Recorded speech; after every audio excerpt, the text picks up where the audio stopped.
Tu voyages dans l'espace profond en tournant autour des étoiles et des galaxies. Waouh! On dirait bien que cette nébuleuse multicolore va bientôt s'effondrer sous son propre poids et exploser comme une supernova. Maintenant, tournons prudemment autour de ce trou noir. Essaye de ne pas te faire prendre dans son champ gravitationnel, où il t'avalera tel un monstre de l'espace. Mais attends, c'est quoi cette étrange structure là? C'est un mur de lumière. Et si tu regardes bien, tu verras que chaque point lumineux est une galaxie entière. Ce mur compte environ 100 000 galaxies. La Voie lactée compte 100 milliards d'étoiles.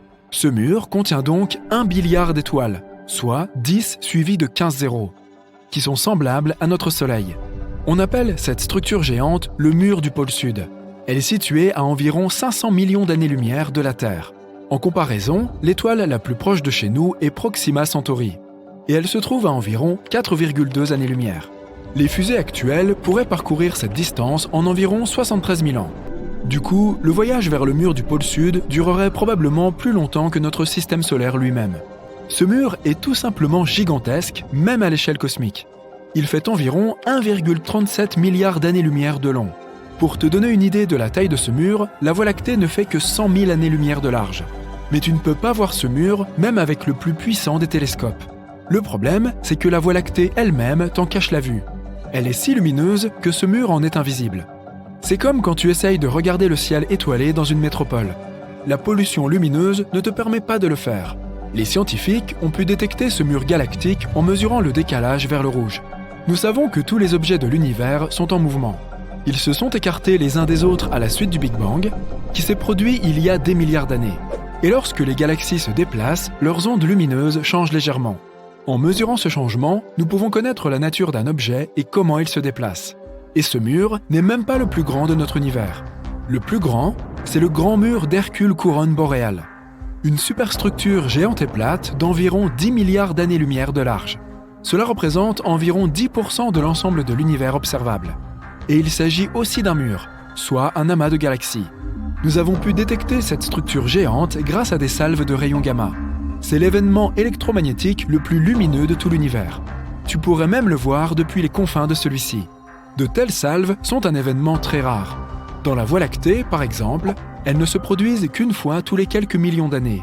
Si nous remarquons un grand nombre de salves de ce type en un court laps de temps et provenant du même endroit, cela signifie qu'on trouvera là de nombreuses structures semblables à la Voie lactée. Il y a énormément de galaxies dans l'univers. Une autre structure géante exceptionnelle est le Huge LQG, ou immense grand amas de quasars. Il fait environ 4 milliards d'années-lumière de diamètre. Il faut donc à un photon de lumière autant de temps pour aller d'un côté à l'autre de cette structure qu'il en a fallu à la Terre pour se développer de sa naissance à aujourd'hui. Et si tu mettais l'immense grand amas de quasars sur une balance, il serait 6,1 milliards de fois plus lourd que notre Soleil. Les scientifiques ont découvert qu'il y a au moins 73 quasars dans cette structure. Ils sont parmi les objets les plus extraordinaires de l'univers. Ce sont eux les noyaux actifs des galaxies.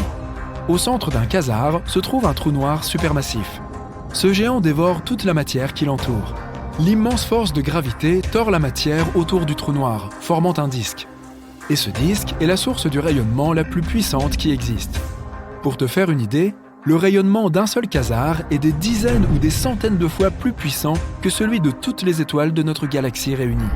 Grâce à ce rayonnement, nous pouvons détecter les quasars même à de très grandes distances. C'est pourquoi on les appelle aussi les balises de l'univers. Les scientifiques utilisent les quasars pour étudier l'univers et tout ce qui bouge en son sein. L'un des quasars les plus éloignés de nous se trouve à environ 13,1 milliards d'années-lumière. Cela en fait l'un des objets les plus anciens de l'univers. Il est apparu environ 690 millions d'années après le Big Bang, et il est presque 3 fois plus vieux que notre système solaire. Il brille toujours avec une luminosité extrême, étant environ 4 suivi de 14 zéros fois plus lumineux que le Soleil. Les scientifiques nous expliquent qu'au centre de ce géant se trouve un trou noir supermassif, 800 millions de fois plus lourd que le Soleil. Toutes ces structures géantes ne sont pourtant que les blocs de construction de notre univers. Regarde, voilà notre système solaire. Maintenant, fais un petit zoom arrière. Là, c'est l'endroit où se trouve notre étoile dans la galaxie de la Voie lactée. Fais encore un petit zoom arrière. Voici un groupe local de galaxies. Tous les points brillants que tu vois là sont des galaxies. Voici Andromède, et voici la galaxie du Triangle, plus quelques douzaines d'autres galaxies légèrement plus petites. Elles sont toutes liées les unes aux autres par la gravitation. La taille de cette structure est d'environ 10 millions d'années-lumière. C'est 100 fois la largeur de notre galaxie. Encore un zoom arrière, s'il te plaît. Ceci est le super amas de la Vierge. Il est 20 fois plus grand que le groupe local. Il y a là environ 30 000 galaxies différentes. Et la masse de l'ensemble fait environ 1 suivi de 15 zéros fois la masse solaire. Zoom arrière, l'Aniakea. Cette structure est presque 3 fois plus grande. Elle comprend le super amas de la Vierge et d'autres amas plus petits. Et elle contient environ 100 000 galaxies. Ce n'est pas encore fini. Fais encore un zoom arrière. Voici le complexe de super amas Poisson-Baleine. Cette structure galactique géante contient environ 60 amas de galaxies. Il y a donc ici plus de galaxies que de grains de sable dans le désert. Allez, tu sais quoi faire. Zoom arrière. Ouf. Voici tout l'univers observable. Il y a plus de 500 milliards de galaxies. Et les étoiles? Eh bien, il y a environ 1 milliard de billions d'étoiles. L'univers observable a sa propre structure. Les amas de galaxies forment des chaînes et des murs, comme tu l'as déjà vu. Mais ces chaînes sont séparées par d'énormes régions de néant absolu. Ces zones sont appelées des vides. Dans ces endroits, il n'y a pas de matière du tout. Il y a moins de molécules dans ces vides que dans une salle déserte. L'un de ces vides jouit d'une réputation très mystique. Il s'agit du vide de l'Éridan, ou point froid. Il est apparu ici seulement 380 000 ans après le Big Bang. Il fait presque 1 milliard d'années-lumière de large et pourrait contenir des centaines, voire des milliers de galaxies et des billions d'étoiles. Certains scientifiques pensent que ce point froid pourrait être le résultat de la plus grande collision jamais survenue. Une collision d'univers. Il existe une théorie selon laquelle notre univers est une sorte de bulle. Une énorme sphère contenant tous ces murs et toutes ces chaînes de galaxies. Imagine maintenant qu'il y ait un nombre infini de ces bulles. Il pourrait s'agir de mondes parallèles ou de différents univers. Il y a de nombreuses années, une bulle s'est approchée de la bulle de notre univers. Leurs parois se sont touchées et les deux univers se sont connectés pendant un moment, comme deux gouttes d'eau qui se rejoignent. Mais cet univers a continué à bouger. La zone où les bulles se rejoignaient est devenue de plus en plus fine jusqu'à ce que le lien soit rompu et que les deux bulles se détachent l'une de l'autre. À ce moment-là, le deuxième univers a arraché une partie de la matière de notre bulle. Toutes ces galaxies qui remplissaient le vide de l'Éridan se sont retrouvées dans un univers parallèle. Des scientifiques ont avancé l'hypothèse que nous pourrions bien un jour rencontrer d'autres bulles. Mais voler jusqu'au mur supposé de notre univers prendrait une éternité.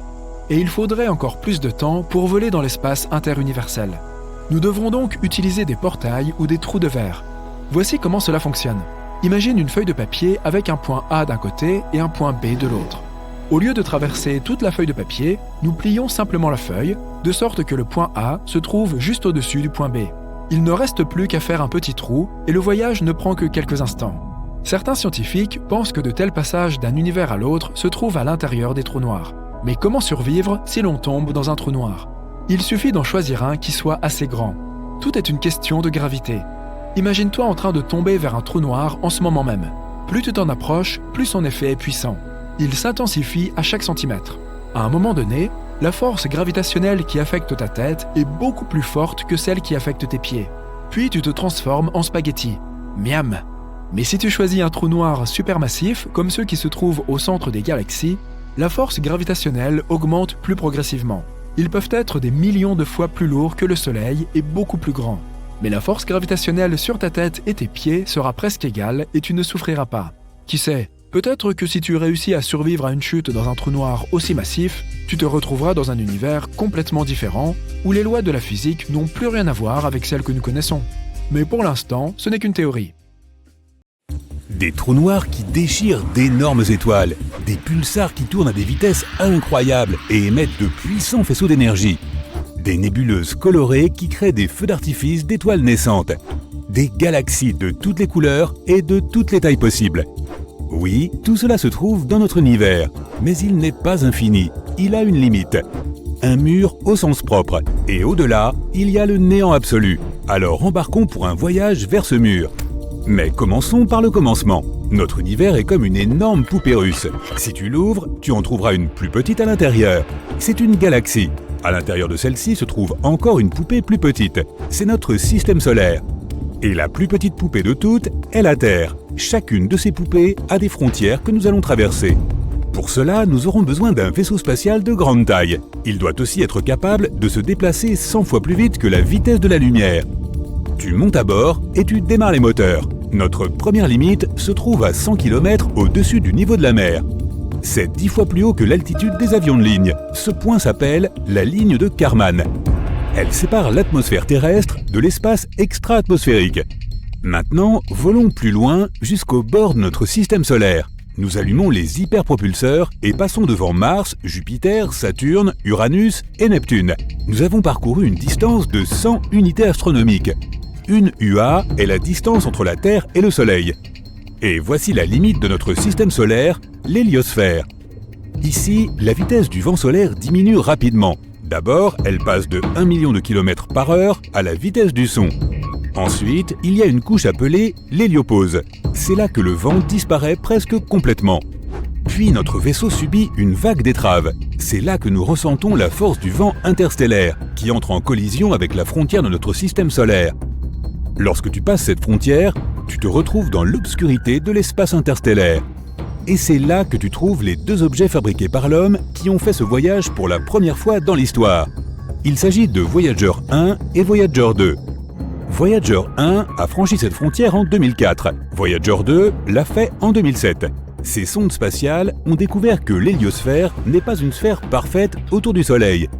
Sa frontière sud est 10 UA plus proche de l'étoile que sa frontière nord. Nous nous déplaçons donc dans l'espace interstellaire et nous approchons bientôt d'un mur de pierre autour de notre système solaire. 200 000 UA plus loin, et le voilà. Ce mur de pierre est le nuage de Oort. En réalité, c'est une ceinture d'astéroïdes qui entoure notre monde. Les scientifiques pensent que le nuage de Oort pourrait être la source des comètes et des météorites qui tombent sur la Terre. Mais ils sont si dispersés que nous pouvons facilement nous glisser entre eux. Maintenant, nous sommes dans l'obscurité totale. La Voie lactée fait environ 106 000 années-lumière de diamètre. Avec une fusée classique, il faudrait des milliards d'années pour parcourir cette distance. Mais tu accélères au maximum, tu passes magistralement devant les étoiles et les planètes comme sur un circuit de course. Et en quelques minutes, tu es au bord de notre galaxie. Il n'y a plus de vent interstellaire. Tout ce que tu vois, ce sont des points lumineux quelque part au loin. Ces points sont d'énormes galaxies. Il nous faut consulter une carte pour se rendre jusqu'au bord de notre univers tout entier. Tu es ici, près de la Voie lactée. Elle fait partie d'un amas de galaxies appelé le superamas Laniakea. Mais même cet énorme amas est comme une aiguille dans une botte de foin. En faisant un zoom arrière, on trouve le superamas Hydra Centaurus. Des milliers de galaxies sur la carte ressemblent à de petits points. Zoom arrière maximum. Voici tout notre univers observable. Nous pensions qu'il était infini, mais nous avons peut-être la preuve qu'il y a une frontière. Elle se trouve ici, à 10 milliards d'années-lumière de chez nous. Même si tu te déplaçais à la vitesse de la lumière, un voyage là-bas prendrait 2 fois plus de temps que l'existence de notre planète entière. Pendant ce temps, soit le Soleil s'éteindrait, soit il exploserait comme une supernova, détruisant tout notre système solaire. Et si tu pouvais vivre aussi longtemps et revenir ensuite chez toi, tu verrais que notre galaxie n'existerait plus. Elle est depuis longtemps entrée en collision avec la galaxie d'Andromède et a fusionné en un seul grand corps cosmique. Heureusement, ton vaisseau est capable de déformer l'espace-temps pour que ce voyage prenne littéralement quelques secondes. Boum! Félicitations, tu es arrivé à destination. Le supervide d'Eridanus. Certains scientifiques pensent que cet endroit est la preuve des collisions de notre univers avec quelque chose d'assez grand pour laisser une si grande cicatrice. Le supervide d'Eridanus est un espace vide et froid de 1 milliard d'années-lumière de large. Si tu imagines ce vide comme une tasse, il pourrait contenir au moins 10 000 galaxies. Et il est apparu après un accident aux proportions gigantesques. L'objet qui s'est écrasé dans notre univers n'était autre que un autre univers. Oui, d'autres univers peuvent réellement exister. Imagine que notre univers entier est une énorme bulle qui contient tous les amas de galaxies de l'univers observable. Il pourrait y avoir un nombre infini de telles bulles qui seraient nées pendant le Big Bang. Ces univers peuvent être différents d'une autre. Ils peuvent abriter d'autres galaxies et nébuleuses. Mais ces bulles pourraient aussi être des univers parallèles. Cela signifie que si tu as choisi des céréales plutôt que des flocons d'avoine ce matin, dans un autre univers, ton alter ego pourrait avoir choisi les flocons d'avoine. Chaque choix que tu as fait dans la vie a eu des conséquences complètement différentes dans un univers parallèle. Et comme le nombre de choix est infini, il y a une infinité d'univers parallèles. Donc, comme une bulle ordinaire, notre univers a une paroi qui se trouve près du supervide d'Eridanus. Il y a longtemps, une autre bulle est passée devant la nôtre. En se rapprochant l'une de l'autre, leurs champs gravitationnels ont commencé à interagir. Notre mur frontalier a commencé à se déformer et à s'étirer vers l'autre univers. La même chose s'est produite de l'autre côté. Puis, les parois des deux univers sont entrées en contact. Mais comme les bulles ont bougé, leur lien a commencé à se rompre. Et l'autre univers a arraché un énorme morceau du nôtre. Un vide froid s'est formé au niveau de point de collision. C'est le supervide d'Eridanus. Le problème est que l'univers a la même apparence pour un observateur, quel que soit son point de vue. Par exemple, imagine un ballon de basket suspendu en l'air. Maintenant, si nous plaçons une fourmi sur le ballon et lui demandons de trouver le bord du ballon, elle se mettra à tourner autour en faisant un nombre infini de cercles. Mais le paysage autour de la fourmi ne changera pas. Tout ce qu'elle verra, c'est un univers arrondi parce que la sphère reste la même, quel que soit le point de vue. La même chose se produit lorsque nous essayons de trouver le bord de notre univers. Tout cela parce que nous imaginons le monde dans un espace tridimensionnel et que notre vue est limitée. Par exemple, tu vois un carré ordinaire dans un espace bidimensionnel, mais si tu ajoutes de la profondeur et que tu changes le point de vue, voilà, c'est un cube. Si nous pouvions voir l'univers dans un espace à 4 dimensions, un carré pourrait être quelque chose de complètement différent. Mais peut-être pourrions-nous quitter notre bulle d'adoption. La clé pour voyager dans un autre univers se trouve peut-être à l'intérieur d'un trou noir. Un trou noir est l'un des objets les plus mystérieux de l'univers. Ils sont si massifs qu'ils déforment non seulement l'espace, mais aussi le temps. C'est comme placer un rocher très lourd sur un filet. Le filet s'affaissera, et plus tu te rapprocheras du rocher, plus la courbure sera forte. Une fois que tu es dans le champ gravitationnel d'un trou noir, tu ne peux plus en sortir. Nous ne savons toujours pas ce qui pourrait se trouver au cœur d'un trou noir.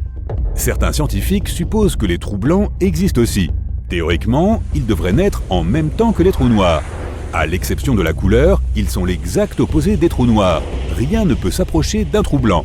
Pour l'instant, il n'y a pas de données sur ces objets, mais la théorie de la relativité générale suggère qu'ils existent.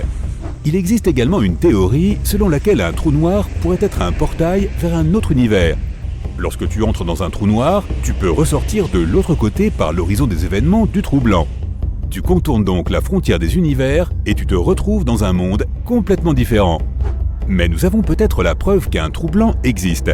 En 2006, les scientifiques ont découvert une explosion d'énergie inhabituelle à 1,6 milliard d'années-lumière de la Terre. Ce sursaut était unique. Il ne ressemblait pas à une explosion de supernova ou même à la fusion de deux trous noirs. Certains astronomes pensent que c'était la naissance d'un trou blanc, mais comme il était instable, il a été détruit presque immédiatement. Ce processus n'était pas sans rappeler la naissance de notre univers tout entier, le Big Bang. Les scientifiques l'ont donc appelé le Little Bang. Boum! Je vais te parler d'une énorme explosion spatiale qui a fait se dresser les cheveux sur la tête des scientifiques lorsqu'ils l'ont découverte en février 2020. Sa taille et sa puissance sont énormes, même par rapport aux normes cosmiques. Nous avons fixé notre destination sur un groupe de galaxies dans la constellation de la Girafe. Si nos fusées pouvaient voler à la vitesse de la lumière, c'est aussi rapide que la lumière de l'ampoule de ta lampe qui atteint ton œil quand tu l'allumes, zoom instantané, il faudrait 2,6 milliards d'années pour arriver là où l'explosion a eu lieu dans l'espace. 2,6 milliards d'années. Waouh! Beaucoup de choses se sont passées durant cette période ici sur Terre. À cette époque, les dinosaures n'existaient même pas encore. La toute première forme de vie quittait l'océan pour se diriger enfin vers la terre ferme. Eh bien, nous voyageons plus vite que la vitesse de la lumière et nous arrivons à notre destination. On est sur le ground zero d'une explosion si grande qu'elle serait comme si 600 millions de soleils explosaient simultanément. Sachant que notre Soleil est déjà absolument gigantesque, comme tu le sais, il pourrait contenir 1 million de terres. En fait, 99,8% des éléments qui composent notre système solaire sont le Soleil en lui-même. Les 0,2% restants sont toutes les autres planètes, lunes, astéroïdes et autres corps cosmiques qui flottent autour de notre étoile. Et voici la chose vraiment intéressante. Cette explosion a duré 100 millions d'années, soit le temps entre aujourd'hui notre monde numérique actuel, avec ses smartphones et ses voitures à moteur, jusqu'à l'époque des dinosaures. Alors, qu'est-ce qui a déclenché cette explosion spatiale aux proportions si dingues? Un trou noir, quoi d'autre? Ce monstre a avalé tellement de substances diverses qu'il s'est étouffé et a émis une quantité de faisceaux de plasma. Ils ont traversé l'espace et ont formé un désert cosmique tout autour du site. On pensait que c'était la plus grande explosion de l'univers, mais tôt ou tard, tous les records sont battus. Nous nous dirigeons vers un autre amas de galaxies, celui-ci s'appelle Ophiuchus. Une explosion a retenti ici et elle était 5 fois plus puissante que celle de la girafe. Elle était si grosse qu'on pouvait facilement aligner 15 voies lactées sur sa zone d'explosion. Notre galaxie a plus de 100 000 années-lumière et abrite 200 milliards d'étoiles. Waouh, c'est le bon mot! C'est la plus grande explosion spatiale depuis le Big Bang, la fameuse, celle qui a tout déclenché il y a 13,8 milliards d'années. Quelle était donc la source de cette explosion? Pour répondre à cette question, il nous faut une simple analogie. Tout comme sur la Terre, l'espace a ses propres mégalopoles. Ces New York et Tokyo du cosmos sont énormes, elles aussi. Et quand je dis énormes, c'est parce que je n'ai pas d'autre mot. Je cherche, cela dit. On les appelle officiellement des superamas de galaxies. Au centre des galaxies les plus gigantesques, on trouve un trou noir supermassif. Aujourd'hui, les scientifiques ne savent toujours pas grand-chose sur ces amas, mais la théorie veut qu'il s'agisse essentiellement d'un tas de choses ou de matières qui se compriment en un minuscule point qui ne peut même pas être mesuré parce qu'il est infiniment petit. Oui, des choses compliquées. Imagine les choses ainsi. Ce serait comme prendre la Terre entière et la réduire à la taille d'un grain de riz. Mais ce grain de riz aurait toujours le même poids que la planète. Tous ces éléments seraient vraiment très comprimés. Donc plus de matière égale plus de gravité, ce qui signifie que l'attraction d'un trou noir est inévitablement forte. Même la lumière ne peut pas la traverser, d'où la partie noire de son nom. Ce qui est drôle, c'est que nous ne pouvons même pas les voir avec nos yeux. Les trous noirs ne brillent pas et ne reflètent pas la lumière, ils l'absorbent comme on le fait avec les spaghettis. Miam, ça me donne faim rien que d'y penser. Mais revenons aux énormes choses de l'espace qui font boum. Un trou noir supermassif a explosé dans ce superamas de galaxies nommé Ophiuchus. Ce monstre a cessé d'attirer tout ce qui l'entourait, comme le font habituellement les trous noirs. Bien au contraire, il s'est mis à cracher des trucs. Un flux de plasma colossal a traversé l'espace presque à la vitesse de la lumière et a percé une bulle de 1,5 million d'années-lumière de diamètre. Chaque millième de seconde, c'était comme si 20 milliards de mégatonnes de TNT explosaient. Et cela a continué pendant 240 millions d'années. Mais maintenant, j'attire ton attention sur le vrai poids lourd de la Voie lactée. C'est le gars le plus coriace de la galaxie. Un trou noir supermassif appelé Sagittarius A étoile. La masse de cette bête est 4 millions de fois celle du Soleil. Et tu vas aimer ceci, elle n'est qu'à 25 000 années-lumière de notre planète. En termes de rapport dans l'espace, cette chose est comme l'équivalent de notre voisin 2 maisons plus loin dans la rue. Attends, ne panique pas besoin de faire tes bagages et de déménager. Notre voisin a heureusement abandonné son ancienne activité de lanceur de jet chaud dans l'espace. Mais en 2019, il a fait battre le cœur des astronomes. Près de cette étoile, ils ont remarqué un flash 75 fois plus élevé que la normale. Leur théorie, numéro 1, le trou a englouti une partie d'une étoile qui se trouvait bien trop près pour être à l'abri. Ou bien, numéro 2, un nuage de gaz s'est écrasé sur lui. Après un pic d'activité de 14 heures, l'étoile du Sagittarius A étoile s'est finalement calmée. Ouf! Mais dans le passé, ce géant avait un sacré tempérament et savait mettre le feu à l'espace. Il y a 3,5 millions d'années, nos très anciens ancêtres, genre techniquement ils n'étaient pas encore humains, traversaient déjà l'Afrique à pied. Innocents, ils ignoraient qu'un cataclysme se produisait très loin dans le ciel, juste au-dessus d'eux. Cela a ressemblé à une balise qui s'est allumée tout à coup et a émis 2 faisceaux avec une forme conique. Le tout a été déclenché par un nuage d'hydrogène 100 000 fois plus grand que le Soleil. Il s'est approché un peu trop près et l'étoile Sagittarius A étoile a réagi.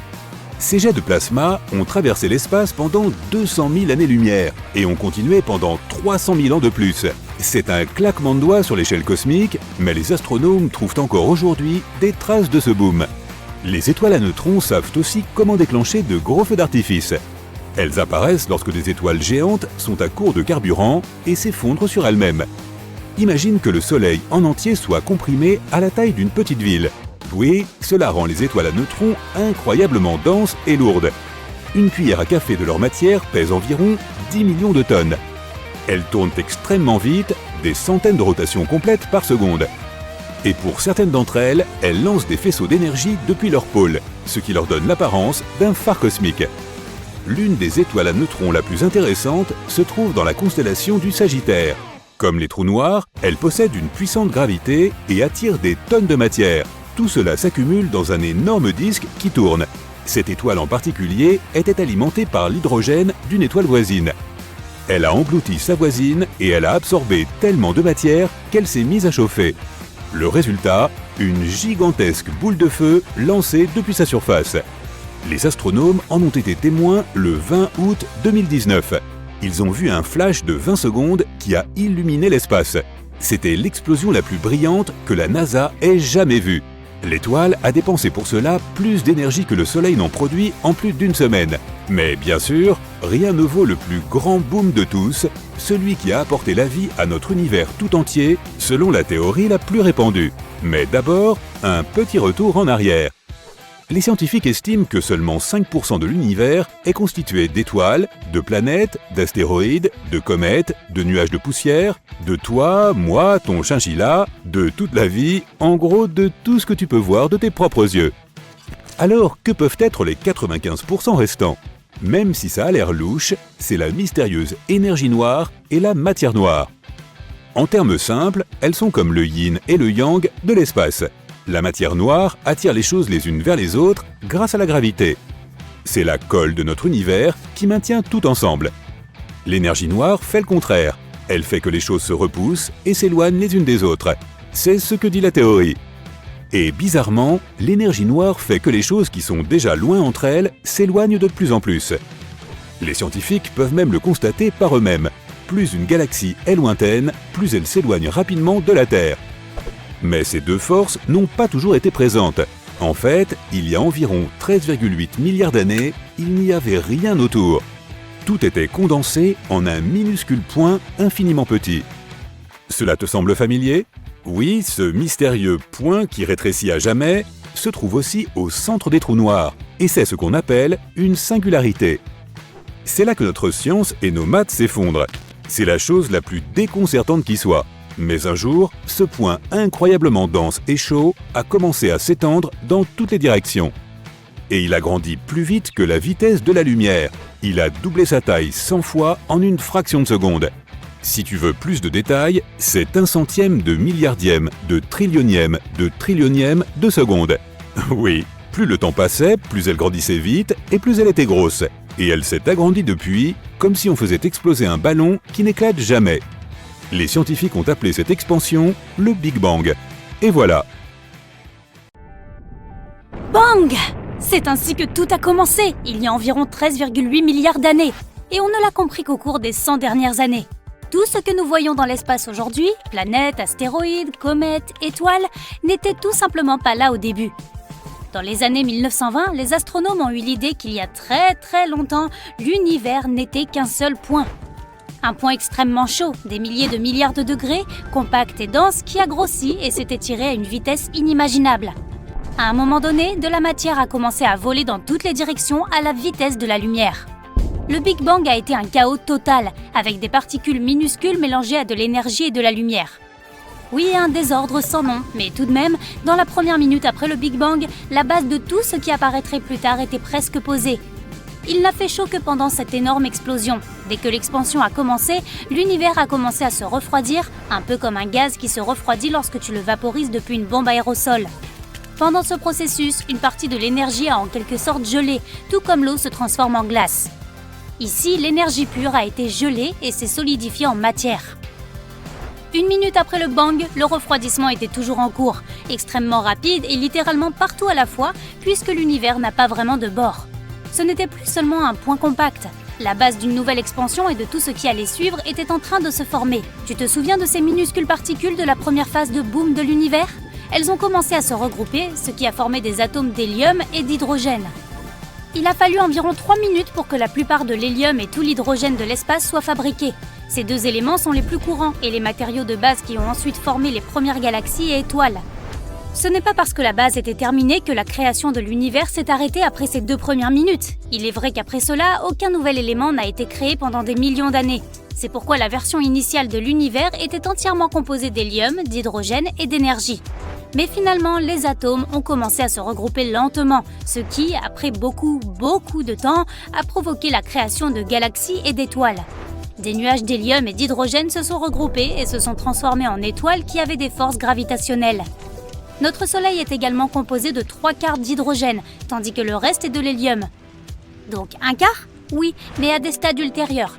D'autres éléments plus lourds ont commencé à apparaître aussi, comme le carbone, le fer, l'oxygène et ainsi de suite. Il ne s'agissait pas seulement de processus chimiques au cours desquels de nouveaux éléments, étoiles ou planètes ne cessaient d'apparaître. L'univers entier est en expansion depuis le Big Bang. Les chercheurs ont réalisé que d'autres galaxies s'éloignent en quelque sorte de la nôtre. Chère galaxie, vous devez arrêter de faire ça. Comment allons-nous découvrir la vie extraterrestre là-bas si vous ne cessez de vous éloigner ? Et ce n'est pas tout. Les galaxies les plus éloignées se déplacent en fait plus vite que celles qui sont proches de notre galaxie, la Voie lactée. L'univers est fabuleux, inconnu, mystérieux, effrayant et complètement silencieux. Imagine que tu flottes dans ta combinaison spatiale quelque part au-dessus de la Terre. Tout ce que tu pourrais entendre, c'est le bruit de ta propre respiration. Rien ne vient de l'extérieur. Comme il n'y a pas d'atmosphère, le son n'a aucun moyen de se propager ou d'être entendu. En parlant de combinaison spatiale, ce truc coûte environ 12 millions de dollars. Ce qui signifie que nous devrons attendre un peu plus longtemps avant d'aller se détendre dans l'espace. Mercure est la planète la plus proche du Soleil. On pourrait donc penser que c'est aussi la plus chaude. Pourtant, c'est Vénus qui remporte le titre de la planète la plus chaude de notre système solaire, avec une surface chauffée à une température de 450 degrés. Mercure n'a pas d'atmosphère, laquelle est chargée de réguler la température. C'est pourquoi elle ne tient pas la comparaison. Vénus a aussi des journées assez longues. Une seule journée équivaut à environ 243 jours terrestres. C'est pratique pour les personnes qui ont des listes de choses à faire assez longues et qui aiment faire les choses lentement. Cependant, Vénus tourne autour du Soleil en 225 jours terrestres, ce qui signifie qu'une année là-bas dure 18 jours de moins qu'une journée. Tu peux fêter 2 fois ton anniversaire en une journée alors ? Génial, mais l'inconvénient est que sur Vénus, il pleut de l'acide sulfurique et il neige du métal. Ce n'est plus aussi amusant, si ? La Terre a ses aspects sympas aussi. Ayant 4,5 milliards d'années et étant la seule planète connue à abriter la vie, elle compte aussi plus d'arbres qu'il n'y a d'étoiles dans la Voie lactée. 3000 milliards, alors qu'il n'y a que 100 à 400 milliards d'étoiles. Nous avons peut-être compté les arbres, mais nous en savons très peu sur nos océans. Seulement 5% de ceux-ci sont explorés, donc nous en savons moins que sur Mars ou la Lune, dont les surfaces ont été entièrement cartographiées. Il est amusant de constater que l'espace n'est qu'à 100 km de nous, en comptant à partir du niveau de la mer sur notre planète. Cela semble si proche que tu pourrais couvrir la distance juste pour aller prendre ton petit déjeuner. Et pourtant, seulement 5% de l'univers est visible depuis la Terre. Il est composé à 68% d'énergie noire, tandis que 27% sont constitués de matière noire, que nous ne pouvons pas voir avec un télescope. Si proche et pourtant si loin. Nous verrons toujours le même côté de la Lune, peu importe où nous nous trouvons sur la Terre. La Lune tourne sur son axe à la même vitesse qu'elle tourne autour de la Terre. C'est ce qu'on appelle la rotation synchrone. Les couchers de soleil sur Mars sont bleus. Cela se produit parce que la poussière fine de la planète rouge a la taille parfaite pour que la lumière bleue puisse pénétrer efficacement dans l'atmosphère de Mars. Ainsi, la lumière bleue se disperse, après quoi elle reste plus proche de la direction du Soleil, contrairement à la lumière des autres couleurs. L'univers est plein de merveilles, et l'une d'entre elles est une planète faite de diamants. Elle est 2 fois plus grande que la Terre, et les scientifiques pensent qu'elle est principalement recouverte de diamants et de graphite.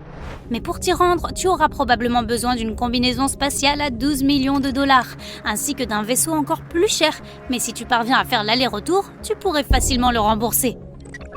Les scientifiques ont aussi quelques prédictions sur la fin de tout. Tu es prêt pour ça ? À ses débuts, l'univers entier était dense et compact, il était donc très épais. Mais après environ 400 000 ans, il a continué à s'étendre, ce qui l'a rendu plus transparent. Tout cela a encouragé la libération de lumière que nous connaissons aujourd'hui sous le nom de fond diffus cosmologique, ou FDC.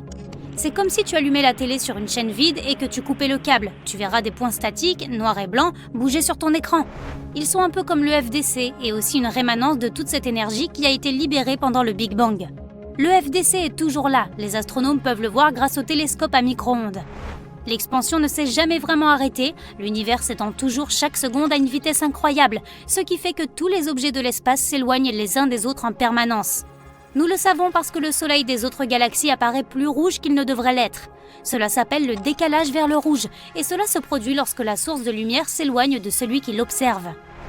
Ensuite, il y a la gravité. Elle attire tous les objets de l'univers les uns vers les autres, ce qui explique pourquoi les planètes continuent à tourner autour du Soleil, ou pourquoi notre système solaire tourne autour du centre de la Voie lactée. C'est pourquoi nous restons sur le sol, alors que dans l'espace nous flotterions, puisqu'il n'y a pas de gravité là-haut. Ayant tout cela à l'esprit, les scientifiques ont eu l'idée qu'un jour, l'univers prendra simplement la direction opposée et commencera à rétrécir, ce qui sera connu sous le nom de Big Crunch. Que cela se produise réellement ou non dépend du type de notre univers. S'il est ouvert, il continuera à s'étendre et rien ne pourra jamais l'arrêter. Mais au fil du temps, s'il s'étire, la densité deviendra si faible que les galaxies ne pourront plus former de nouvelles étoiles et que celles qui existent déjà disparaîtront. Lorsque l'espace perdra toute sa lumière et sa chaleur, la vie ne sera plus possible. L'univers restera simplement un au-delà froid qui continuera à s'étendre dans une obscurité sans fin. Ensuite, Big Crunch ou pas, bang, tout disparaîtra. Heureusement que nous avons des milliards d'années devant nous, n'est-ce pas? Nous ne serons certainement plus là à ce moment. L'univers est un endroit vaste, mystérieux et en constante évolution. Mais tout comme nous avons des photos de nous quand nous étions bébés, les scientifiques ont également une photo de bébé de l'univers. Ils ont pu remonter 14 milliards d'années dans le passé. Comment est-ce possible? Eh bien, découvrons-le. Imaginez gagner les Oscars de la science pour une image montrant l'univers tout entier à ses débuts. Des scientifiques ont réalisé cet incroyable exploit grâce à la sonde Wilkinson Microwave Anisotropy de la NASA. Pour saisir cette image, on a construit un satellite ultra sophistiqué avant de l'envoyer dans l'espace pour recueillir une quantité faramineuse de données sur l'univers. Cette image s'est avérée être un véritable trésor cosmique. Elle a aidé à résoudre certaines des plus grandes questions de l'univers et a également révélé de nouveaux mystères. Ces données ont confirmé notre modèle standard de cosmologie et nous ont appris que notre univers avait environ 13,7 milliards d'années. De plus, elles ont montré que les éléments de notre tableau périodique ne constituaient qu'une infime partie de la composition de l'univers. En toute honnêteté, ce n'est pas vraiment une photo au sens traditionnel du terme. Évidemment, nous ne pouvons pas photographier ce qui s'est passé il y a si longtemps.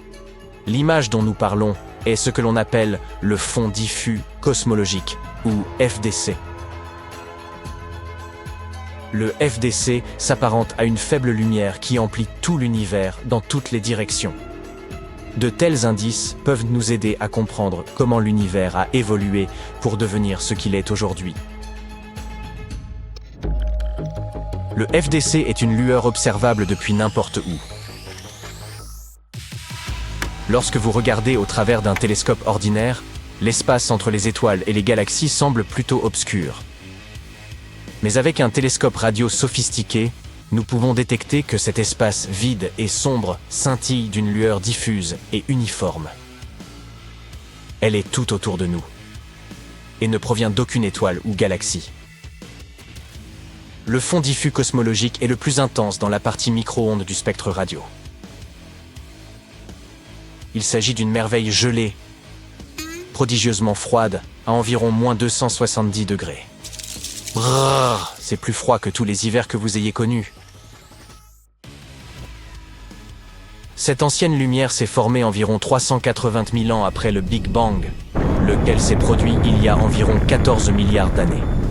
Nous regardons donc vraiment très loin dans le temps. À ses débuts, l'univers ressemblait à un épais brouillard de plasma surchauffé, atteignant presque 280 millions de degrés Celsius. Il faisait si chaud que les atomes ne pouvaient même pas encore exister. Seuls des électrons et des protons libres rebondissaient dans tous les sens. En raison de ce brouillard extrêmement chaud, toute lumière tentant de se propager était dispersée par ces électrons. C'était comme essayer de voir au travers d'un pare-brise embué. Puis, l'univers a commencé à se dilater dans toutes les directions, à l'image d'un ballon cosmique en constante expansion. Et cette expansion se poursuit encore aujourd'hui. À mesure que l'univers s'étendait, il se refroidissait également. Lorsqu'il a atteint l'âge de 380 000 ans, il s'était suffisamment refroidi pour que les électrons et les protons puissent s'associer. ces petites particules ont commencé à se combiner, formant principalement des atomes d'hydrogène. Ce moment a marqué la transition vers un univers transparent, semblable à une grande baie vitrée. Cette transition magique est connue sous le nom d'époque de la Grande Recombinaison. Une fois cette ère brumeuse achevée, la lumière a pu librement voyager. L'univers est alors devenu un vaste terrain de jeu pour les photons, libres de rebondir et de se répandre. Comme vous le savez, la lumière possède une vitesse fixe, 300 000 km par seconde. Et il faut du temps pour que la lumière provenant d'endroits lointains nous atteigne. Ainsi, le FDC représente-t-il la lumière la plus ancienne de l'univers ? C'est comme une capture du moment où l'univers commençait tout juste à devenir clair et transparent. En voyageant à travers l'espace, cette lumière a connu de nombreuses péripéties, telles que la formation des étoiles et des galaxies. En chemin, elle a perdu de l'énergie et s'est transformée en micro-ondes, invisibles à nos yeux, mais détectables au moyen d'instruments spéciaux. Par ailleurs, certains éléments perturbateurs peuvent altérer les données, comme les amas galactiques, par exemple. Ce sont de grands groupes de galaxies qui se rassemblent dans l'espace. Lorsque la lumière ancienne du fond diffus cosmologique les traverse, ces amas déforment sa trajectoire, comme si l'on renversait de l'encre sur un précieux manuscrit ancien. Les scientifiques doivent donc inventer de nouvelles techniques et utiliser des ordinateurs de pointe pour voir à travers ce désordre et décoder correctement les informations. Pour toutes ces raisons, le FDC n'est pas parfaitement uniforme. Il présente des motifs et de petites irrégularités. Ces schémas uniques s'ils sont comparables à l'empreinte digitale de l'univers. Les scientifiques utilisent des outils sophistiqués tels que le satellite Cosmic Background Explorer et la sonde Wilkinson Microwave Anisotropy pour étudier ces motifs. Le premier, qui est notre caméra cosmique, a produit la première carte du ciel en micro-ondes entre 1989 et 1993. Pourquoi l'étudions-nous ? Eh bien, parce que le fond diffus peut nous en révéler beaucoup sur l'univers primitif, son expansion, la quantité de matière normale et de matière noire qu'il contenait alors, la forme globale de l'univers, et bien d'autres choses encore. En somme, nous jouons les détectives cosmiques, en tentant de déchiffrer les mystères de notre monde à travers de petits indices et autres empreintes.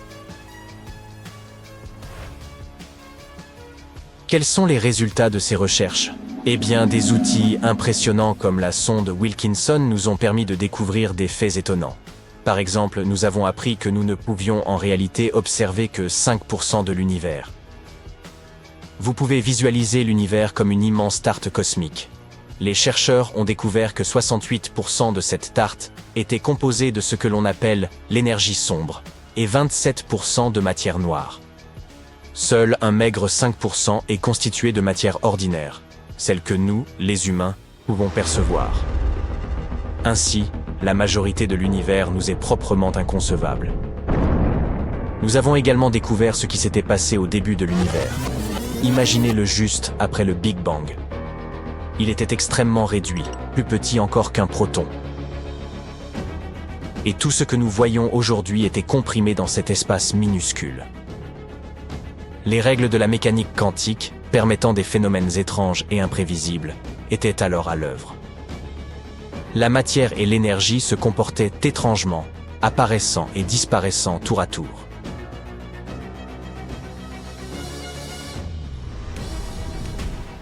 Puis, l'inflation cosmique s'est produite, et l'univers s'est soudain dilaté comme du pop-corn à l'échelle cosmique. Il est devenu un quadrillion de fois plus vaste, générant des vagues de chaos gravitationnel. Certaines de ces ondes gravitationnelles ont empli l'univers naissant, laissant des empreintes uniques dans la lumière du fond diffus. Et tout cela a été découvert grâce aux images du FDC. La NASA prévoit de poursuivre ses recherches sur les photos de bébés de l'univers, au moyen d'un observatoire innovant baptisé Piper, dont l'anagramme signifie « explorateur de polarisation de l'inflation primordiale ». Imaginez Piper comme un ballon spatial destiné à s'élever haut dans le ciel depuis Fort Sumner, au Nouveau-Mexique. Il est équipé de 2 puissants télescopes, placés dans un conteneur de la taille d'un jacuzzi rempli d'hélium liquide. Cet hélium est extrêmement froid, soit environ moins 270 degrés Celsius. Mais Piper est conçu pour tirer parti de ce froid, car il est extrêmement sensible. Sa mission ? Explorer les premiers instants de l'univers, dès sa première photo de bébé. Lorsqu'il se trouvera en orbite, Piper examinera le fond diffus cosmologique avec une précision minutieuse à la recherche des motifs cachés qui renferment les secrets de l'évolution de l'univers. Il scrutera ainsi jusqu'à 85% du ciel. Le lancement de Piper est prévu pour la fin septembre. Vous pourrez même suivre en direct le palpitant gonflage du ballon sur le site web de la Columbia Scientific Balloon Facility. Ce sera sans doute une aventure extraordinaire. Ainsi, le fond diffus cosmologique est tel un compteur voyageant dans le temps pour nous offrir de précieux indices sur le passé fascinant de l'univers. N'est-ce pas formidable ? L'espace regorge de surprises, et il en reste tant à découvrir. Gardez les yeux braqués sur les étoiles, et qui sait quelles autres merveilles nous attendent. Imagine que ChatGPT commence à se considérer comme une personne propre, et qu'il ressente des émotions d'ici quelques années. De nombreuses personnes craignent qu'il ne veuille prendre le contrôle de la planète. Cependant, ce ne sera pas aussi crucial que la question que les gens commenceront à se poser à ce moment-là. Si l'humanité a créé une machine dotée d'une conscience de soi, se pourrait-il que l'humanité ait également été créée artificiellement ? L'intelligence artificielle vit sur Internet, dans les ordinateurs et dans la réalité numérique. Mais que se passerait-il si nous vivions nous aussi à l'intérieur d'un immense et puissant ordinateur ? Et si notre univers n'était qu'une simulation ? Le plus extraordinaire, c'est que certains faits semblent l'indiquer. Il existe toute une science dans le monde qui étudie cette théorie. Il s'agit de la physique de l'information, et elle part du principe que le temps, l'espace et la matière ne sont pas des phénomènes naturels fondamentaux, mais des éléments d'information.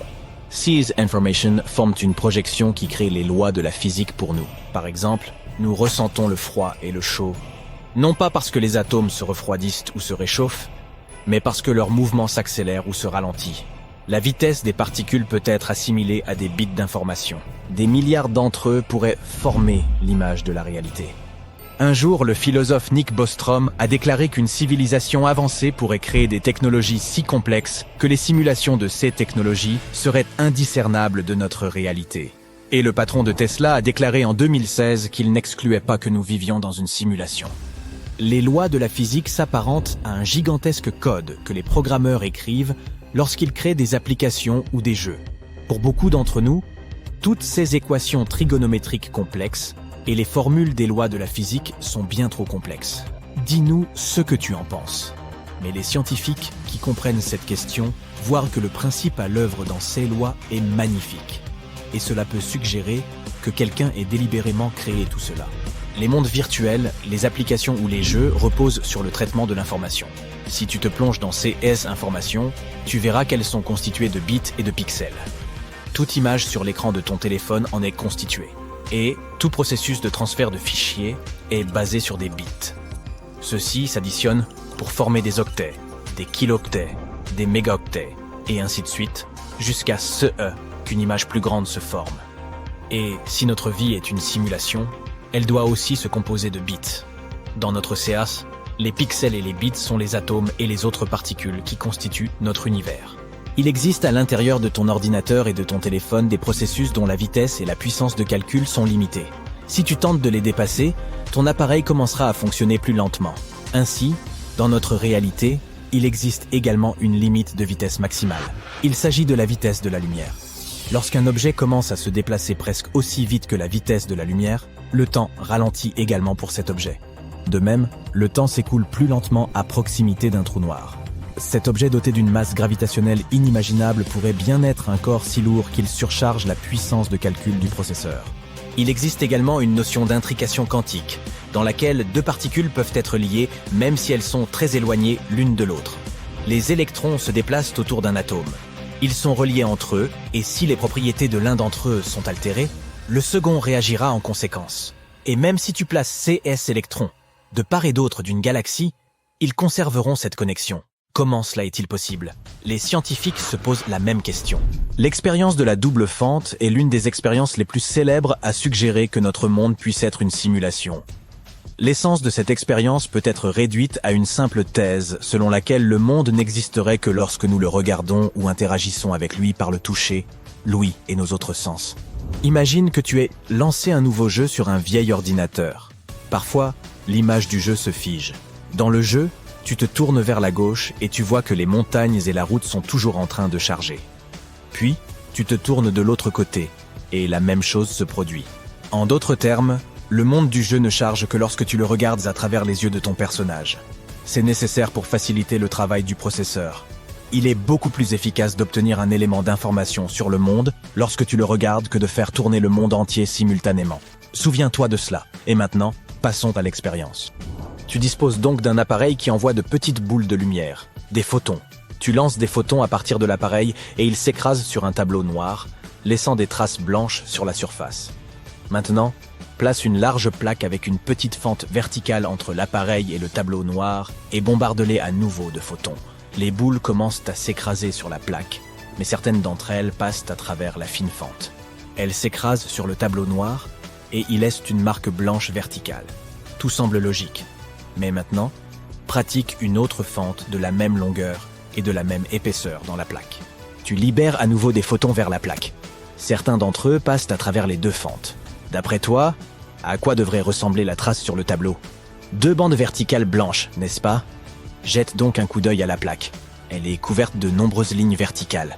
Lorsque les photons traversent la plaque, ils acquièrent les propriétés d'une onde et s'écrasent sur la planche, laissant une trace étrange. Comme s'ils étaient passés non pas par 2, mais par 10 fentes différentes. À quel moment change-t-il de trajectoire? Voyons cela. Tu te places donc entre le tableau et la plaque pour voir comment les particules se transforment en ondes.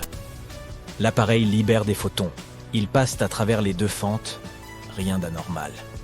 Il y a 2 traces verticales sur le tableau et aucune onde. Tu fermes les yeux et tu libères à nouveau des photons. Cette fois, ils se comportent de manière chaotique et laissent de nombreuses lignes sur le tableau. C'est-à-dire que leur comportement change en fonction de l'observateur. Lorsque tu les regardes, elles se comportent de manière logique. Mais quand on ne regarde pas, les lois de la physique semblent ne plus s'appliquer. Cela te rappelle-t-il quelque chose? C'est comme si tu jouais à un jeu et que tu regardais le monde autour de toi qui se charge. Mais si tu ne regardes pas, le monde s'arrête de fonctionner. Les chercheurs ne savent toujours pas pourquoi les particules se comportent différemment en l'absence d'observateurs. Et peut-être qu'elles sont timides, et ce n'est pas le seul mystère. Dans le monde de la physique quantique, de nombreuses lois de la nature ne s'appliquent pas. Chaque année, cette science suscite plus de questions qu'elle n'apporte de réponses. Si nous imaginons notre univers comme un grand hologramme, alors la physique quantique serait son code de programmation. Et si un jour on comprenait ce code et qu'on apprenait à le modifier? Cela nous permettrait de transformer l'espace, le temps et la matière.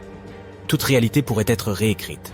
Le code dit-il que les objets matériels ne peuvent pas dépasser la vitesse de la lumière? Nous le réécririons et rendrions la vitesse limite 100 fois plus élevée. 1 heure dure-t-elle 60 minutes? Et si l'on changeait une ligne du code pour qu'une seconde soit aussi longue qu'une année? Quelques modifications logicielles des lois de la physique permettraient de transformer la neige en or et l'océan en sucre-glace. L'univers entier se transformerait en un vaste terrain de jeu. Cela semble cool à première vue, mais les gens perdraient probablement rapidement le contrôle. L'univers serait en proie au chaos. Or, la beauté de notre monde réside dans l'harmonie qui y règne. Revenons à l'intelligence artificielle. Supposons que sa puissance atteigne le niveau du cerveau humain et qu'elle prenne conscience d'elle-même. Dans ce cas, ce ne sera pas un choc pour elle, car elle connaîtra très probablement l'histoire de son apparition par étapes successives. Mais comment réagirons-nous si nous découvrons que nous sommes un programme informatique? Programme informatique est un terme bien trop simple. Un être humain est un organisme multifonctionnel, complexe et intelligent qui éprouve des émotions, contemple la beauté, est capable de pensées abstraites et bien plus encore. Le terme de création est plus approprié ici. Peu importe que nous ayons été créés artificiellement, car notre création sera toujours belle et complexe. D'ailleurs, n'oublions pas que de bons jeux vidéo ou de bonnes applis ne peuvent être réalisés que si les développeurs aiment leur création. Bien des questions restent sans réponse en physique. Comment la matière et l'énergie universelle sont-elles apparues? D'où vient la gravité? La liste est longue. Nous travaillons depuis des années à obtenir des réponses. Une personne mérite d'être mentionnée dans ce contexte. Paramahamsa Tewari, l'auteur de la théorie dite des vortex spatiaux. Qu'est-ce que cette théorie et que nous dit-elle des lois cachées de l'univers? Nous allons voir ça. Paramahamsa Tewari est l'ancien directeur exécutif de la Nuclear Power Corporation en Inde. Il a repris la théorie des tourbillons proposée pour la première fois par René Descartes pour tenter d'expliquer la pesanteur et la finaliser. Tewari a toujours été inspiré par la physique et ses maîtres, et ce depuis l'époque où il étudiait l'ingénierie électrique. Après une étude rigoureuse de certaines lois, il a découvert de nouvelles équations définissant la matière, ainsi que la masse et la charge de l'électron. Il a ensuite élaboré sa théorie des vortex. Cette théorie visait à expliquer certains phénomènes mystérieux, notamment la création de l'électron et des champs d'énergie gravitationnelle, électrostatiques et électromagnétiques, ainsi que d'autres choses. Elle décrit également les 6 lois cachées de l'univers qui sous-tendent notre monde. Mais tout d'abord, voyons cette théorie. La théorie des vortex spatiaux suggère que l'univers est constitué de vortex, ou de réseaux d'énergie tourbillonnants. Et, selon Tewari, ces tourbillons seraient les éléments fondamentaux de l'univers. Ils seraient un peu le moteur des lois de la physique et des principes fondamentaux de notre monde. En gros, tout dans l'univers serait connecté et interconnecté grâce à ces tourbillons. Cette théorie n'est pas vraiment basée sur des observations réelles, mais plutôt sur des modèles mathématiques et informatiques.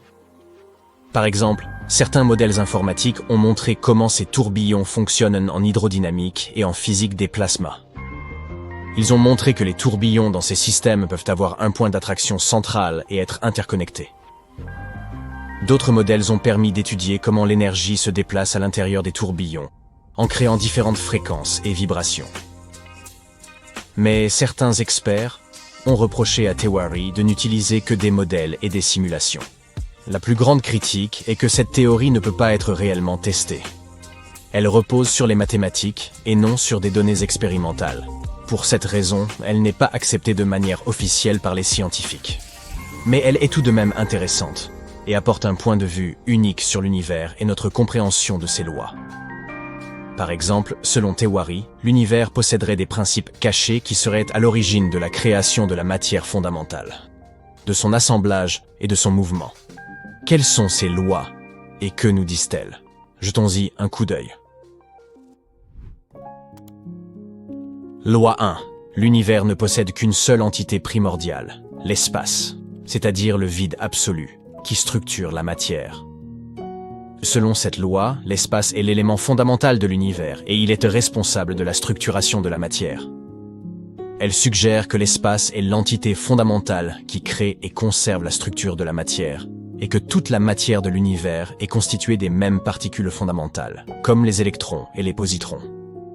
Essayons d'exprimer ça avec des mots simples. Imagine que l'univers est comme un grand jeu de Lego. Il serait, tout comme les Lego eux-mêmes, composé de petites briques ou éléments fondamentaux. On appelle ces éléments des électrons et des positrons. Essayons d'exprimer ça avec des mots simples. Imagine que l'univers est comme un grand jeu de Lego. Il serait, tout comme les Lego eux-mêmes, composé de petites briques ou éléments fondamentaux. On appelle ces éléments des électrons et des positrons. Mais qu'est-ce qui retient toutes ces briques? L'espace, bien sûr. L'espace leur donne une forme et une structure. Comme ta boîte de Lego retient toutes tes briques colorées. Cette première loi stipule donc que l'espace est l'élément fondamental qui structure la matière et assure la cohésion de l'univers. Loi 2.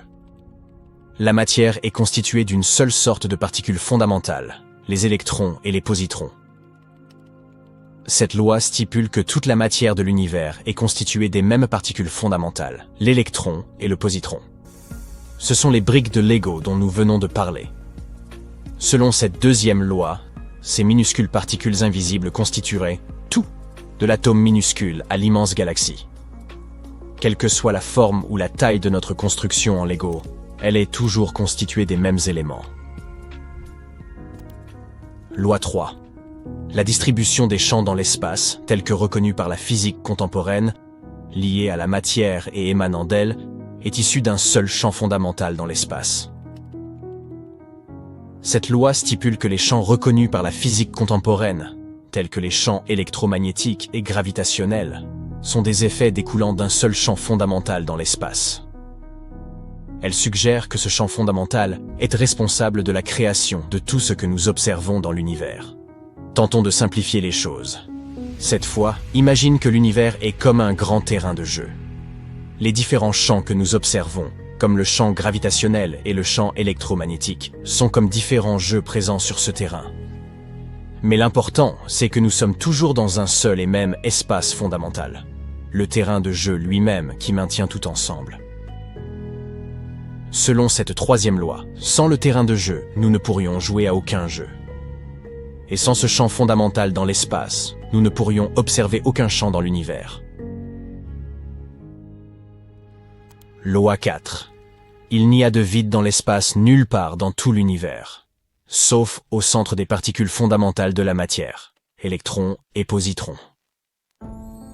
Cette loi stipule qu'il n'y a pas d'espace vide dans l'univers, et que tout l'espace est rempli par le champ fondamental, celui dont nous avons parlé précédemment.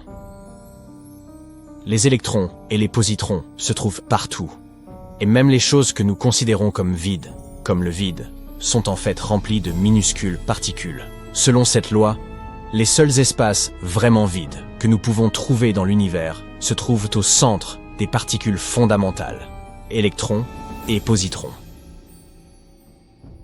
Loi 5. À partir d'une seule constante universelle fondamentale, toutes les constantes considérées comme universelles dans la physique contemporaine sont dérivables. Cette loi stipule que toutes les constantes considérées comme universelles dans la physique contemporaine peuvent être dérivées d'une seule constante fondamentale. Toutes les constantes de la physique sont interconnectées et peuvent être expliquées par un seul principe fondamental. Je sais que je t'ai déjà beaucoup demandé de te servir de ton imagination, mais sois patient avec moi. Cette fois-ci, imagine que l'univers est une grande recette de cuisine. Toutes les constantes de la physique, comme la vitesse de la lumière, la constante gravitationnelle et la constante de Planck, sont des ingrédients. Ils sont en grand nombre et tous très différents. Mais, tout comme tous les ingrédients d'une recette sont interconnectés et s'assemblent pour former un seul plat, toutes les constantes de la physique s'assemblent pour former l'univers. Et tout comme une recette a un ingrédient principal qui maintient tout ensemble, la physique a également une constante fondamentale unique qui maintient tout ensemble. Loi 6. La structure spatiale de la matière fondamentale sous-microcosmique se répète uniformément dans les structures spatiales des corps macrocosmiques comme les planètes, les étoiles et les galaxies. Cette loi stipule que la structure des particules fondamentales qui composent la matière se répète uniformément à toutes les échelles, des particules subatomiques aux grands corps macrocosmiques. Elle suggère que les mêmes principes fondamentaux régissent la structure de la matière à toutes les échelles. Revenons à notre analogie culinaire. En utilisant différents ingrédients et en les combinant de différentes manières, notre cuisinier peut créer de nouveaux plats. Ces plats seront tous différents, et ils peuvent être très simples ou très complexes. Mais en les créant, le cuisinier applique toujours les mêmes principes et les mêmes connaissances. De la même façon, l'univers crée différentes structures, des atomes aux galaxies en passant par les étoiles et les planètes. Mais il utilise toujours les mêmes principes fondamentaux pour créer toutes ces choses. Cette loi suggère donc que la structure des particules fondamentales qui composent la matière est répétitive et uniforme à toutes les échelles. Voilà les 6 lois fondamentales de l'univers, selon Théorie. Et même si tout ça n'est pas accepté par la science officielle, c'est quand même quelque chose de très intéressant. Se pourrait-il que l'univers entier ne soit rien de plus qu'un simple atome ? Lorsque vous regardez un schéma d'un atome, qui est un élément de base de toute matière, vous pouvez voir que certains motifs de l'univers se répètent. Notre système solaire en est un excellent exemple. Il y a une étoile centrale géante et quelques petites planètes qui gravitent autour d'elle. Vous observez la même disposition à l'extérieur de notre galaxie également, avec des exoplanètes en orbite autour de leurs étoiles. Et vous pouvez également témoigner de ce principe à une plus petite échelle. C'est la façon dont des particules appelées protons et neutrons se déplacent autour du centre d'un atome, que l'on appelle le noyau. Alors, imaginez que vous avez une pile d'aimants positifs que vous essayez d'empiler ensemble. Ils continuent à se repousser, n'est-ce pas? C'est ce qui est supposé se passer avec les protons dans un atome. Ils sont tous chargés positivement, donc ils devraient se repousser mutuellement et s'éparpiller dans toutes les directions. Mais les atomes existent, donc il doit y avoir quelque chose qui les maintient ensemble. Et cette chose est appelée l'interaction forte ou la force forte. Le noyau représente moins de 0,01% du volume de l'ensemble de l'atome, mais il représente généralement plus de 99,9% de la masse de l'atome. Encore une fois, similaire à notre Soleil. De toute façon, cette interaction forte est comme un type spécial de colle qui maintient les protons et les neutrons ensemble dans le noyau d'un atome. De manière similaire, la gravité nous empêche de nous envoler du sol vers l'obscurité de l'espace. Maintenant, cette colle provient de très petites particules à l'intérieur des protons et des neutrons appelés quarks. Ces petits gars ont une sorte de charge étrange appelée couleur. Ce n'est pas comme les couleurs que nous voyons autour de nous. Cela fonctionne comme un code qui aide les quarks à rester ensemble à l'intérieur de leurs particules hôtes. Et ce code s'infiltre également et aide à maintenir les protons et les neutrons ensemble dans le noyau. D'une certaine manière, les quarks sont comme de petits bâtisseurs qui travaillent ensemble pour construire des atomes qui composent tout ce qui nous entoure. Le Big Bang a été dit être un moment magnifique lorsque nous avons obtenu le temps et l'espace. C'est l'histoire que nous utilisons pour expliquer l'évolution de l'univers. Au début, il n'y avait qu'une très petite boule de matière de la taille d'une pêche, mais avec une température de plus d'1 quadrillion de degrés. Aïe, c'est chaud. Et ce bang, dans le nom, ne signifie pas qu'il y a réellement eu une explosion dans l'espace. Cette pêche a commencé à se répandre, et l'espace apparaissait partout. Cela a donné naissance aux atomes, aux molécules, aux étoiles, et à de nombreux corps célestes qui ont rempli l'espace vide de notre cosmos. Essentiellement, tous les éléments qui nous constituons se sont formés en quelques minutes au premier stade de l'univers. Disons à peu près 1/100 de milliardième de trillionième de seconde. Oh, attendez. Donnez-moi une seconde pour traiter cela 3 ans plus tard. Très bien, poursuivons. La croissance à cette époque était incroyable. L'univers s'est répandu de manière exponentielle et a réussi à doubler de taille au moins 90 fois. Comme moi pendant les vacances. Haha, j'adore le chocolat. Après le Big Bang, l'univers était une soupe chaude et dense de particules. Trop chaude pour que les atomes existent. Mais 380 000 ans plus tard, il s'est suffisamment refroidi pour que les électrons puissent se mélanger au noyau et former des atomes. C'est un processus que nous appelons recombinaison, et c'est ce qui a rendu l'univers transparent. Pensez-y comme si vous allumiez un interrupteur. Soudainement, vous pouvez tout voir.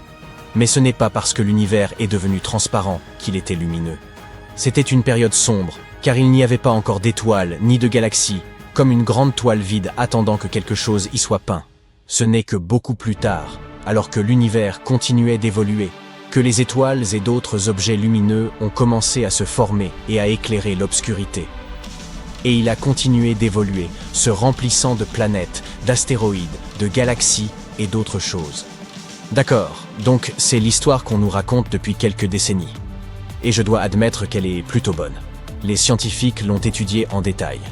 Ils ont observé le rayonnement électromagnétique résiduel de l'univers jeune. Ils ont mesuré la présence des éléments les plus légers pour se rendre compte qu'ils correspondent tous à l'histoire du Big Bang. Les nouvelles théories ne disent pas que le Big Bang n'a pas eu lieu. C'est une bonne représentation du cosmos à ses débuts. Mais c'est comme un puzzle inachevé avec des pièces importantes manquantes. Nous ne pouvons pas expliquer ce qui s'est passé avant le Big Bang en utilisant notre physique actuelle. Nous avons donc besoin de nouvelles mathématiques pour expliquer les parties délicates, comme la soi-disant singularité. C'est le point de densité infini, vous vous souvenez, depuis le début du Big Bang. Et c'est là que la théorie des cordes entre en jeu, comme une boîte à outils surpuissante capable de gérer la gravité et toutes les autres forces combinées. Maintenant, l'une des idées que la théorie des cordes nous a apportées est l'univers ekpyrotique. Imaginez un grand feu qui en déclenche un autre, et ce feu en déclenche un autre, et ainsi de suite. Eh bien, dans ce scénario, le Big Bang n'était pas le commencement de tout, c'était juste une partie d'un processus plus vaste. C'est l'idée de l'univers cyclique, des montagnes russes interminables, avec des Big Bang comme début et des Big Crunch comme fin, se produisant encore et encore, potentiellement pour toujours. C'est comme si l'univers appuyait constamment sur le bouton de réinitialisation, et le fait d'une manière vraiment amusante. Nous pourrions considérer cette singularité, selon certaines théories, comme une seule particule dans un système beaucoup plus grand, tout comme un atome est composé de particules subatomiques. Et en prenant tout cela en compte, l'idée dit que chaque noyau d'un atome pourrait contenir un univers en lui. Ainsi, notre univers tout entier n'est qu'une infime partie d'un atome dans un univers beaucoup plus grand fait d'atomes avec plus de cosmos, avec plus d'atomes, avec plus de cosmos. Tellement déroutant. Les premières versions de l'idée de l'univers cyclique avaient encore un gros problème. Elles ne correspondaient pas à nos observations du fond diffus cosmologique, une lumière fossile qui montre à quoi ressemblait l'univers lorsqu'il n'avait que 380 000 ans.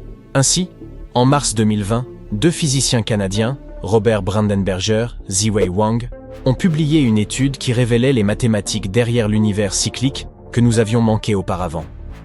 Si nous nous concentrons sur le moment où l'univers se rétrécit en un point incroyablement petit, puis rebondit à un état de Big Bang, nous pourrions finalement être en mesure de faire correspondre nos observations. Il nous suffit d'attendre encore de nouvelles expériences pour tester pleinement cette idée. L'époque grand unifié. C'est ainsi que nous appelons l'époque où l'univers était encore jeune. À cette époque, la matière et l'antimatière, qui sont comme des images miroirs l'une de l'autre, existaient en quantité approximativement égale. Mais puisqu'elles sont des forces opposées, lorsqu'elles entrent en contact l'une avec l'autre, elles se détruisent dans une puissante explosion, comme des feux d'artifice. Cela signifie que même si la matière et l'antimatière étaient constamment créées et détruites, d'une manière ou d'une autre, il y avait toujours un peu plus de matière que d'antimatière, ce qui est une bonne chose, car sinon nous ne resterions avec rien. Avec le temps, les particules ont commencé à s'assembler et à former des choses plus complexes comme des atomes et des molécules. Et finalement, des étoiles se sont formées et ont créé des éléments encore plus lourds. Mais un jour, dans très très longtemps, toutes ces étoiles s'éteindront. Quand la dernière étoile refroidira lentement et s'éteindra, l'univers se transformera en un vide sombre, sans vie, lumière, ou quoi que ce soit que nous connaissons ou supposons exister. À un moment donné, des trous noirs voraces dévoreront toute la matière dans l'espace. Finalement, même ces trous noirs s'évaporeront en la plus infime quantité de lumière. Notre cosmos continuera de s'étendre. La lumière se dispersera et sera incapable d'interagir avec quoi que ce soit. Ainsi, toute activité dans l'univers s'arrêtera. L'espace deviendra un immense vide, sans étoiles, planètes, ni quoi que ce soit d'autre, et s'arrêtera là. Ou commencera juste, et peut-être que c'est là que nous nous retrouverons.